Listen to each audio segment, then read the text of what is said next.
खिलता गुलाबी कलर का, फूल खिलता गुलाबी कलर का, बंदी खिलती बंदा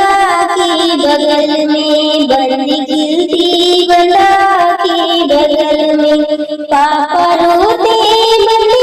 के बगल में, पापा रोते बंदी के बगल में, आज बेटी पराई हुई, आज बेटी पराई हुई, ससुर हंसते बंदा के बगल में, ससुर हंसते बंदा के बगल में, आज बहू हमारी हुई, आज बहू हमारी हुई, फूल खिलता गुलाबी कलर का, फूल खिलता गुलाबी कलर का, बंदी खिलती बंदा के बगल में, बंदी खिलती बंदा